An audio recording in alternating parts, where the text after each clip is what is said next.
So cannabis has actually been used by mothers for years. In fact, it's an ancient herb that has been used to treat a variety of illnesses and a variety of symptoms, from everything from headaches and migraines to arthritis pain and upset stomach. It's been used in a variety of ways. It did become a Schedule I substance, and once that happened, then it became a criminalized product in the United States. And from that point on, we started to see the use of pharmacopoeia being used instead of more natural herbs. So cannabis really fell out of favor. And as soon as it was criminalized, it also became more challenging for people who believed in its medicinal uses to access it, unless they wanted to risk, of course, having some sort of legal issue within their family. But recently, of course, across the United States, we have seen a rise in interest and, of course, legalization both recreationally and medicinally. And I happen to hail from Colorado, where it's legal from both a recreational sense and also for medicinal use. And as a lactation consultant, we started getting these questions. We started seeing all these mothers coming to us in breastfeeding classes, and also when they were coming in for lactation consults, wanting to know, can I use cannabis? I have a prescription for cannabis and I use it for X, Y, and Z. And in Colorado, the mothers who are using cannabis are using it because they want to do the most natural thing for their child. They do not believe in pharmaceutical drugs. They want something that seems natural, close to the earth, and they believe that cannabis is the product for them. And what we are now seeing is there's a growing trend to looking at all of the different ways that cannabis can in fact be helpful medicinally. But the real question is it okay to use during pregnancy and breastfeeding? Does it access the prenate in utero? Does it get into breast milk? And the reality is that we don't know much. Most of the data that we currently have is looking at animal studies when you're looking at the actual access, and how the mice, how mice and rats' placentas work in terms of cannabis getting to the baby are likely very, very different than how the human placenta works. And we don't have a lot of data. The data that we do have is old. Some of it is a couple of decades old. And when you look at how much cannabis is actually, when we talk about cannabis, there are about 109 different or cannabinoids that interact with our endocannabinoid system. And our endocannabinoid system is something that creates homeostasis in our body. So it is interacting with almost every single system in the body. And that's one of the reasons why THC, which is the component of cannabis that makes it so effective for use for so many medicinal properties, but also there is a product called, or a cannabinoid called CBD, cannabidiol, that is also very effective to be used medicinally. We don't know a lot about how that's accessing breast milk and how long it stays active in breast milk and how quickly it changes to the inactive metabolites. So we look to animal data, and the animal data says it's probably not so great. There are some potential challenges to long-term development when you look at how it can change the endocannabinoid system for that growing and developing baby. But again, the human body is incredibly different than the animals that we've been studying cannabis in.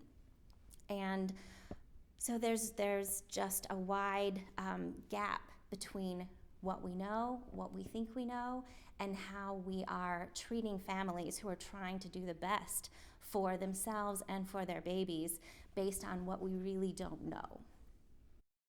Many of the mothers that we talk to who are using cannabis in pregnancy and also during breastfeeding are using it to treat some aspect of discomfort or disease.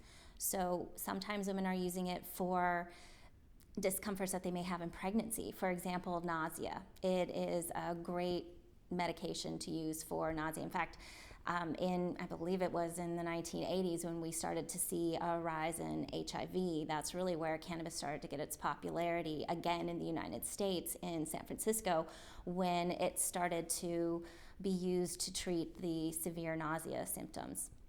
And so we also see that it works that well in pregnancy. So some women are using it to treat their serious nausea symptoms. But you also have women using it for a variety of reasons. They've been prescribed it for headaches or for more serious migraines. They are using it to treat pain that they might have had pre-pregnancy. There's a wide variety. They also use it sometimes for depression or even for PTSD. The list of applicable reasons why it's being prescribed, whether or not we have detailed research for those particular diseases or discomforts, they're being prescribed it for a wide variety of reasons. And again, the majority of women who are using cannabis in pregnancy and while breastfeeding believe that it is a more natural alternative to some pharmaceutical drugs that they believe are potentially toxic or potentially harmful or simply make them feel terrible. Now, the beauty of the medicinal cannabis world right now is that there is a lot of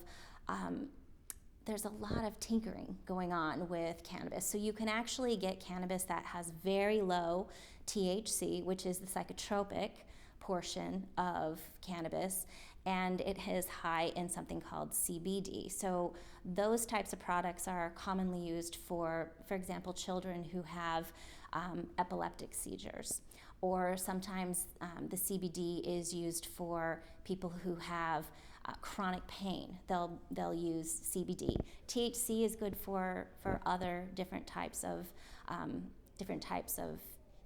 illnesses and diseases. So dependent on what they are trying to treat, they might be using cannabis that is high in THC or high in CBD, or is kind of about equal. Now, the other interesting thing is, as we've started to see an interest in and a resurgence in recreational cannabis, which is really not what we see women who are pregnant and breastfeeding using cannabis for, but we are starting to see cannabis with increasingly higher levels of THC. Back in the 1970s, when people were smoking what we call ditchweed, which was just marijuana that grows naturally, it has about 6 to 7% THC when you just look at the herb out in nature. But what you see today in some concoctions are anywhere up to 30%, up to 65% if we're talking about cannabis oil. So that is a much different product than something that was used 30, 40 years ago. And as healthcare professionals, that worries us, because we don't know much about how much THC is accessing the prenate, and we certainly don't know how much is getting into breast milk. Now, there are two very, very small case studies that were done looking at the milk serum levels of THC in breast milk. One was from 1989, I believe, looking at two moms, one that smoked, I think, 6 or 7 times a day, and another mom that maybe was unknown, if I'm remembering correctly. And the amount of THC that was found in their breast milk was relatively high, 8 to 1, okay? And when you look at the milk serum to the blood serum. But what we didn't know was the levels of THC that they were smoking. We didn't know how soon they smoked before they were, pumping their milk. There's very little data in that older study. There's another study that was done in 2011 by Marche, where it looked at, again, 2 women. And again, we don't have any access to know what percentage of THC were they using. So how does that equate to how much gets in the breast milk? And the other thing we know is that THC very, very quickly moves into a non-active metabolite if it is smoked within the human body. So somewhere between 20 and 60 minutes from inhaling heated cannabis, the THC levels quickly turn into inactive metabolites in the human body. So when we're looking at human milk to see how much is accessing the human milk, are we looking at active metabolites? Are we looking at inactive metabolites? So we're very excited that Dr. Thomas Hale from the Infant Risk Center is doing a study in Colorado where he is having moms who are using a very specific type of cannabis where they know the exact amount of THC, and they are going to be using it within a certain amount of time prior to pumping, and then submitting their breast milk. So we'll finally have some information on how much THC is actually getting into breast milk based on using this amount of a THC product. And that's going to be very exciting, because then we'll have some more answers. What we still don't know is what about CBD, because we have a tremendous amount of individuals who are using CBD-only cannabis. And we don't know what that means long-term to the development of the baby. But I think we get into this dangerous space when we tell moms that you should not use cannabis if you're breastfeeding, if they strongly believe that it is what is best for them, and we don't really have the data to support that it's potentially harmful. And we do have the data to support that sometimes some of the medications that they might be using for whatever disease they're treating is potentially harmful to an infant. I think we need more data before we come up with clear healthcare policies. I also think that it is potentially damaging when we tell a mom to stop breastfeeding because maybe she is an occasional user, maybe she is a recreational user instead of a medicinal user, because the benefits of breastfeeding we know so far outweigh what potential risk we know there is now. And the potential risk that we suspect now is it potentially can delay cognitive development, it potentially can delay motor development, and in fact some of the long-term studies that have looked at cannabis use during pregnancy and breastfeeding over time have found that we don't see a lot of effect on the infant, but what we do start to see is an increasing effect on that individual as they start to age. The studies that most of our healthcare decisions come from are pretty old studies. Most of them are at least a decade old, if not 2 to 3 decades old. And they were looking over long term at how cannabis use affects the baby from being born up until they became an adult. And what we see from these studies is that it didn't seem to affect the newborn that much, but as the child aged, we started to see more and more impact, partly because the brain was becoming more and more developed, potentially. That's potentially one of the reasons. The challenge with looking at these older studies is, one, we didn't even know the endocannabinoid system was in existence when these studies were being done. So how can we actually make a significant judgment on how it is potentially interacting with our development for most of our organ systems? And we didn't even know one of these very important systems was even part of the body at the time when these studies were done. And the other piece of it was these studies were not able to really tease out the difference between a woman who was smoking tobacco and a woman who was smoking cannabis or using cannabis in some other way. And what we've seen from more recent studies looking at the risk of preterm delivery is that when you tease out that piece of tobacco use, there is no increased risk of preterm delivery with cannabis use. So I think, again, we get into trouble when we make serious healthcare recommendations based on data that's pretty poor, or based on data that involves just animal studies.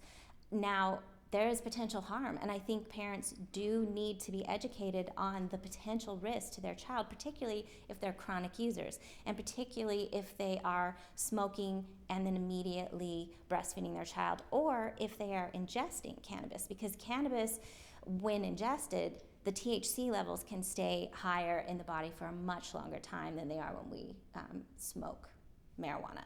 So parents do need to be educated, and they do need to have information. But it's a growing movement. We have a movement of mothers that call themselves canna moms, and they believe that cannabis not only is safe, but in fact enhances their pregnancy and enhances their ability to mother. And we're seeing movements, it's not just in the United States, we're seeing movements of the Canna Mom or the International Mothers for Marijuana, lots of these organizations starting up because they believe it is a medicinal herb.